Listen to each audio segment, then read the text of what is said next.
जय श्री लक्ष्मी नारायण। मेरे प्यारे दोस्तों, सभी साथियों को संकष्टी चतुर्थी व्रत की बहुत बहुत शुभकामनाएं। संकष्टी चतुर्थी हर माह के कृष्ण पक्ष की चतुर्थी को आती है, लेकिन फाल्गुन मास की चतुर्थी को विशेष फलदायी माना गया है, क्योंकि फाल्गुन मास भक्ति, करुणा और आत्मशुद्धि का मास है।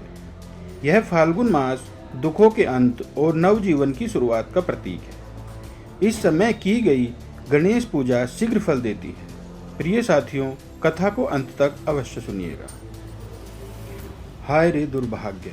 आह, यह कथा है उस युग की जब धरती पर मनुष्यों के सुख दुख का लेखा जोखा सीधा स्वर्ग लोक तक पहुंचता था। यह कथा है उस अटूट विश्वास की, उस निर्मल प्रेम की, जिसने स्वयं देवों के देव विघ्नहर्ता भगवान श्री गणेश जी को भी पृथ्वी पर अवतरित होने पर विवश कर दिया था। यह कथा है एक माँ की, जिसकी कोख से उपजा प्रेम, उसकी रग रग में बहती आस्था उस घनघोर अंधेरे में भी एक दिव्य ज्योति बनकर जली, जहाँ आशा का एक भी तिनका शेष न था। कथा बहुत पुरानी है, परंतु उसकी मर्मिता आज भी हृदय को विदीर्ण कर देती है। एक छोटे से गांव में, जहां गरीबी ने अपनी काली चादर इस कदर फैला रखी थी कि सूर्य की किरणें भी बस मुश्किल से धरती छू पाती थी, वहाँ एक झोंपड़ी थी। उस झोंपड़ी में रहती थी एक ममतामयी माँ कमला। उसकी आंखों में सागर सा गहरा प्रेम था, पर उस प्रेम के सागर में दुख के ज्वार भाटे पल पल उठते रहते थे। उसका एकमात्र सहारा उसका दुलारा बेटा गोपाल, वही तो था उसके जीवन का आधार। उसकी बूढ़ी आंखों का तारा, जिसके दम पर वह हर कष्ट सह लेती थी। परंतु विधाता को कुछ और ही मंजूर था। न जाने किस पाप का फल था या किस अदृश्य शक्ति का प्रहार। गोपाल को एक ऐसी असाध्य बीमारी ने जकड़ रखा था कि वह पल पल मृत्यु के मुख की ओर खिंचता चला जा रहा था। उसका छोटा सा शरीर सूख कर कांटा हो गया था। उसकी आंखें गहरे गड्ढे में धंस गई थी और उसकी सांस लेने में भी हर क्षण संघर्ष स्पष्ट दिखाई देता था। कमला के पास ना तो धन था, ना कोई वैद्य, ना कोई औषधि। उसकी दुनिया बस उसकी झोंपड़ी के भीतर सीमित थी, जहाँ उसका बेटा खांसते कराहते हुए सांसों के लिए जूझ रहा था। माँ! गोपाल की क्षीण आवाज ने कमला को भीतर तक झकझोर दिया। वो तुरंत उसके पास झुकी, अपने ठंडे हाथों से उसके माथे को छुआ। क्या हुआ मेरे लाल? मेरा गोपाल क्या चाहता है? उसकी आवाज में ममता का असीम सागर उमड़ आया था, पर उसमें एक छिपा हुआ भय भी था, जो हर सांस के साथ बढ़ता जा रहा था। माँ, मुझे दर्द हो रहा है। यहाँ छाती में गोपाल ने अपनी नन्ही उंगलियों से अपनी पतली सी छाती को छुआ। उसकी आंखों से आंसू झरने लगे और कमला की आंखों में भी गंगा जमुना बह निकली।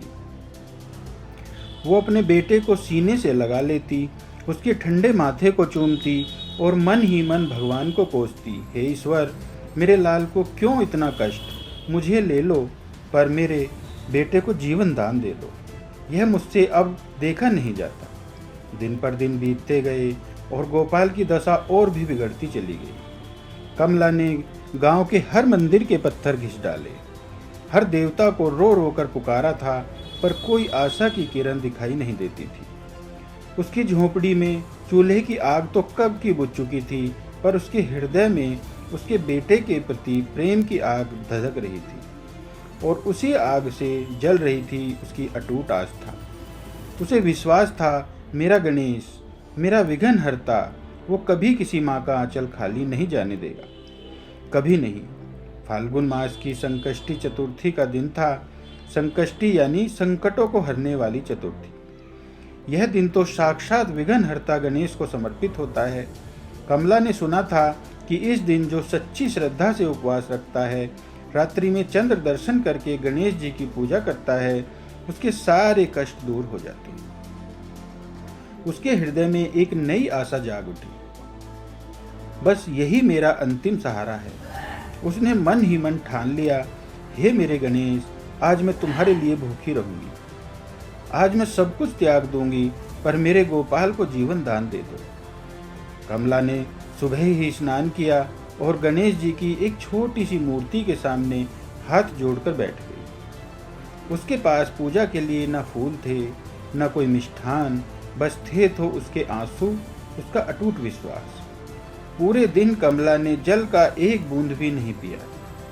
उसका शरीर पहले से ही दुर्बल था और गोपाल की देखभाल में वो रात दिन एक कर चुकी थी। भूख प्यास से उसका कंठ सूख रहा था, पर उसकी आंखों में एक अजीब सी चमक थी, आशा की चमक, विश्वास की चमक। गोपाल ने कई बार पूछा, माँ तुम कुछ खाती क्यों नहीं?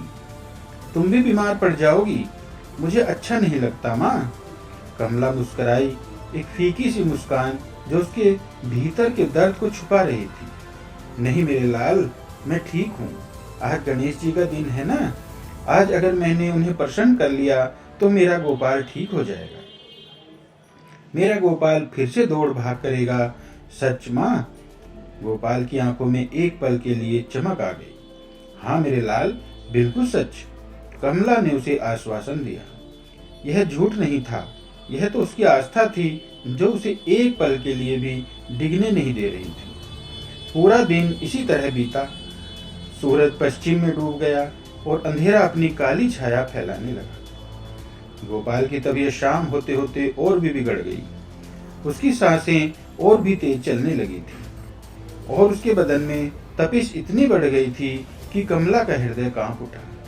हे मेरे विघ्नहर्ता, आप देर मत करो, मेरा गोपाल। कमला ने हिम्मत जुटाई। रात्रि में चंद्र दर्शन करना था, वो गोपाल को छोड़कर बाहर नहीं जा सकती थी। उसकी आंखें झोपड़ी के छोटे से रोशनदान से आकाश में चांद को ढूंढने लगी। पर हाय रे दुर्भाग्य, आकाश में घने बादल छाए हुए थे। फाल्गुन की सर्द हवाएं बादलों को इधर उधर भगा रही थी, पर चंद्रमा की एक झलक भी नहीं मिल रही थी। कमला के सारे धैर्य का बांध टूट गया। वह वहीं झोपड़ी के द्वार पर बैठ गई जहां से आकाश दिखता था। उसकी आंखों से अश्रुधारा बह निकली। हे गणेश, क्या मेरी तपस्या व्यर्थ गई? क्या मेरी पुकार तुम तक नहीं पहुंची? क्या मेरी भक्ति इतनी कमजोर है कि तुम मुझसे रूठ गए? मेरा बेटा मर रहा है और मैं उसका मुख भी नहीं देख पा रही। हे प्रभु, क्या मैंने इतना ही पाप किया है? उसकी आवाज में इतना करुण विलाप था, इतनी पीड़ा थी कि आसपास का वातावरण भी सहर उठा। उसका उपवास, उसकी भूख, उसकी प्यास, गोपाल का दर्द, सब एक साथ उसे निचोड़ रहे थे। उसकी आंखों में अंधकार छाने लगा। उसने सोचा, आज चंद्र दर्शन नहीं हुए तो मेरा व्रत अधूरा रह जाएगा, और अगर मेरा व्रत अधूरा रह गया तो मेरे गोपाल का क्या होगा? यह सोचकर वह और भी जोर से रोने लगी। उसका सिर जमीन पर टिका गया और वही पूरी तरह से टूट चुकी थी। उसकी आस्था का दीपक भी उस पल बुझने की कगार पर था जब आशा का अंतिम धागा भी हाथ से छूट रहा था। ठीक उसी क्षण क्षीर सागर में नहीं, कैलाश पर नहीं, अपितु पृथ्वी लोक पर ही, जहाँ सुख दुख कर्म धर्म का चक्र निरंतर घूमता रहता है, भगवान श्री गणेश अपने वाहक मूषक राज पर विराजमान होकर भ्रमण कर रहे थे। वे अपने भक्तों के कष्टों को दूर करने वाले, विघ्नों का हरण करने वाले प्रथम पूजनीय देवता हैं। वे अक्सर इसी प्रकार पृथ्वी पर घूमते रहते हैं, अपनी लीलाओं से भक्तों को कृतार्थ करते रहते हैं और अधर्मियों को दंड देते रहते हैं। सहसा उन्हें एक अजीब सा खिंचाव महसूस हुआ। कोई सामान्य पुकार नहीं थी, ना कोई सामान्य भक्ति। यह एक माँ की आत्मा की चीख थी जो ममता के सर्वोच्च शिखर पर पहुंचकर ईश्वर को ललकार रही थी, प्रश्न कर रही थी, और इसी प्रश्न में सारा विश्वास, सारी श्रद्धा, सारा प्रेम समाया हुआ था। भगवान गणेश ने अपनी दिव्य दृष्टि से देखा, एक छोटी सी झोपड़ी, एक दुर्बल माँ, एक मरणासन बेटा, और उस माँ की आंखों में बहते आंसू जो मोती से भी ज्यादा पवित्र थे।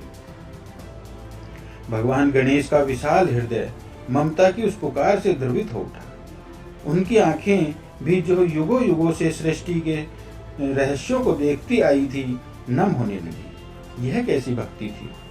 जिसने अपने लिए कुछ नहीं मांगा, बस अपने बेटे के लिए जीवन की भीख मांगी। यह कैसी अटूट श्रद्धा थी जो गरीबी, बीमारी और निराशा के बावजूद अंतिम सांस तक उनके नाम का जाप कर रही थी। कमला की उस अटूट श्रद्धा, उसके निर्मल प्रेम की शक्ति इतनी प्रचंड थी कि जब स्वयं विघ्नहर्ता ने उस झोपड़ी की ओर कदम बढ़ाए तो उस शक्ति के प्रभाव से एक अलौकिक ऊर्जा का संचार हुआ। धरती पर आने पर उस मां की भक्ति के दिव्य प्रभाव ने मानो भगवान गणेश को एक क्षण के लिए बेहोश सा कर दिया। यह बेहोशी किसी कमजोरी की नहीं थी, बल्कि उस श्रद्धा की पवित्रता, उस ममता के चरम भाव की इतनी तीव्र अनुभूति थी कि स्वयं देव भी उसकी प्रबलता से अभिभूत हो गए। यह पल ऐसा था जैसे सारा ब्रह्मांड एक मां की पुकार के सामने नतमस्तक हो गया। भगवान गणेश का दिव्य शरीर एक क्षण के लिए मानो कंपन आया। पूरा शरीर कांपने लगा। उनके हृदय में उस मां की पीड़ा का अनुभव इतनी गहराई से हुआ कि वे स्वयं को रोक न पाए। उनकी आंखों से वात्सल्य और करुणा के अश्रु झड़ पड़े। जैसे ही भगवान गणेश उस झोपड़ी के भीतर प्रकट हुए, एक अद्भुत प्रकाश से पूरा वातावरण जगमगा उठा। झोपड़ी की पुरानी दीवारें, जहां कभी अंधेरा और उदासी पसरी रहती थी, अब दिव्य आभा से अलौकिक हो उठी। कमला मां जो अपनी टूटी हुई आस्था और दुख से निढाल होकर बैठी थी, उसने आंखें उठाई। सामने एक दिव्य बालक खड़ा था। गजबदन, चतुर्भुज, हाथों में अंकुश, पाश, मोदक और अभय मुद्रा धारण किए हुए, मस्तक पर दिव्य तिलक और नेत्रों में असीम करुणा। यह दृश्य इतना अलौकिक था कि कमला एक पल के लिए सुध-बुध खो बैठी। विघ्नहर्ता मेरे गणेश, आपकी आवाज जैसे कंठ में ही अटक गई। वो तुरंत उनके चरणों में गिर पड़ी। उसके अश्रु अब दुख के नहीं, बल्कि असीम कृतज्ञता और विस्मय के थे। उठो मेरी पुत्री, उठो। भगवान गणेश की आवाज में इतनी मधुरता थी, इतनी ममता थी कि कमला का हृदय शांत हो गया। मैंने तुम्हारी पुकार सुन ली है, तुम्हारी अटूट श्रद्धा देख ली है। तुम्हारी भक्ति ने मुझे यहाँ खींच लाई है। तुम्हारी ममता ने मुझे पृथ्वी पर आने पर विवश कर दिया। कमला ने देखा गोपाल अपनी खाट पर लेटा हुआ, आंखें खोले हुए उस दिव्य प्रकाश को निहार रहा था। उसका चेहरा, जो कुछ देर पहले पीड़ा से सिकुड़ रहा था, अब शांत और निर्मल दिख रहा था। उसकी सांसें, जो संघर्ष कर रही थी, अब सामान्य हो रही थी। गोपाल, कमला ने बेटे की ओर देखा, फिर गणेश जी की ओर। मेरे लाल, भगवान गणेश मुस्कुराए। उन्होंने अपना वरद हस्त गोपाल के माथे पर रखा। अखिल ब्रह्मांड की कोई भी शक्ति, कोई भी रोग उस माँ के प्रेम को नहीं हरा सकता जिसकी आस्था अडिग हो। तुम्हारे बेटे के कष्ट अब समाप्त होते हैं पुत्री। और देखते ही देखते गोपाल के शरीर में एक नई ऊर्जा का संचार हुआ। उसका सूखा हुआ शरीर भरने लगा। उसकी आंखों में चमक लौट आई। वो खाट पर उठकर बैठ गया, अपनी माँ की ओर देखा और फिर भगवान गणेश की ओर। माँ, मेरा दर्द वो चला गया। गोपाल की आवाज अब साफ थी, उसमें कोई लड़खड़ाहट नहीं थी। मैं ठीक हो गया हूँ माँ। कमला ने गोपाल को अपनी बाहों में भर लिया। उसके बेटे का शरीर अब गर्म नहीं था, बल्कि सामान्य हो चुका था। उसकी सांसें मधुर संगीत सी लग रही थी। यह किसी स्वप्न से कम न था। वो गणेश जी की ओर फिर से देखती है। उसकी आंखों में अब विश्वास का सूर्य चमक रहा था। हे प्रभु, तुमने मेरी सुन ली, तुमने मेरी लाज रख ली। मेरा गोपाल जीवित है। माँ देखो, यह कौन है? गोपाल ने अपनी नन्ही उंगली से गणेश जी की ओर इशारा किया। कमला ने अश्रु भरी आंखों से गणेश जी की ओर देखा और फिर अपने बेटे की ओर। ये तो साक्षात विघ्नहर्ता गणेश है मेरे लाल। इन्होंने ही तुम्हें नया जीवन दिया है। गोपाल भी हाथ जोड़कर बैठ गया। उसकी आंखों में एक शिशु की सहज श्रद्धा थी। धन्यवाद प्रभु, आपने मेरी माँ की बात मान ली। कमला ने फिर से गणेश जी के चरण पकड़े। हे कृपा सिंधु, आपने मुझे इतना बड़ा वरदान दिया, मैंने तो चंद्र दर्शन भी नहीं कर पाई थी। मेरा व्रत तो अधूरा रह गया था। भगवान गणेश ने कहा, पुत्री कमला, चंद्र दर्शन मात्र एक प्रतीक है।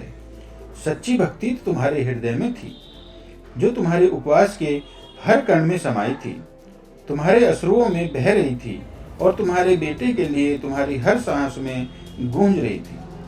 मुझे तुम्हारे बाह्य कर्मों से नहीं, तुम्हारी अतरंग श्रद्धा से प्रसन्नता मिलती है। तुम्हारी आस्था इतनी अटूट थी कि तुम्हारे चंद्र दर्शन ना कर पाने से मेरा प्रेम तुम्हारे लिए कम नहीं हुआ, अपितु और बढ़ गया। भगवान गणेश ने कमला और गोपाल को आशीर्वाद दिया। उन्होंने कहा, पुत्री, तुम्हारी भक्ति से प्रसन्न होकर मैं तुम्हें वरदान देता हूँ कि आज से तुम्हारा यह पुत्र पूर्णतः स्वस्थ रहेगा और तुम्हारे घर में कभी कोई अभाव नहीं रहेगा। तुम्हारी अटूट श्रद्धा की यह कथा युगों युगों तक सुनाई जाएगी, जो हर उस माँ को प्रेरणा देगी जो अपने बच्चों के लिए संघर्ष करती है। कमला और गोपाल ने कृतज्ञता से सिर झुका लिया। उनके जीवन का सबसे बड़ा कष्ट दूर हो गया था और उन्हें साक्षात भगवान के दर्शन का सौभाग्य प्राप्त हुआ था। भगवान गणेश ने एक अंतिम मुस्कान दी। उनकी दिव्य आभा धीरे धीरे छीन होने लगी और कुछ ही पलों में वे पुनः अदृश्य हो गए, जैसे वे कभी आए ही ना हो। पर उनकी उपस्थिति के चिन्ह झोपड़ी में रह गए। एक अलौकिक सुगंध, एक पवित्र शांति और कमला व गोपाल के हृदय में एक अविस्मरणीय स्मृति। सूर्य की पहली किरण जब अगली सुबह झोपड़ी पर पड़ी तो उसने एक नया दृश्य देखा। गोपाल खाट पर नहीं था, बल्कि बाहर आंगन में बैठी अपनी माँ के साथ हंस खेल रहा था। उसकी आवाज में चहचहाट थी, उसके चेहरे पर नई चमक थी। कमला की आंखों में अब कोई उदासी नहीं थी, केवल असीम शांति और कृतज्ञता थी। समय बीतता गया और गणेश जी के वरदान से कमला और गोपाल का जीवन पूरी तरह बदल गया। गोपाल बड़ा होकर एक स्वस्थ और कर्मठ युवक बना। उनके घर में कभी कोई अभाव नहीं आया और उनकी झोपड़ी अब सुख समृद्धि से परिपूर्ण हो गई। कमला ने अपने जीवन का हर क्षण गणेश जी की भक्ति में बिताया और उनकी कथा गांव-गांव में फैल गई। यह कथा हमें सिखाती है कि सच्ची श्रद्धा और माँ का प्रेम किसी भी संकट से भरा होता है।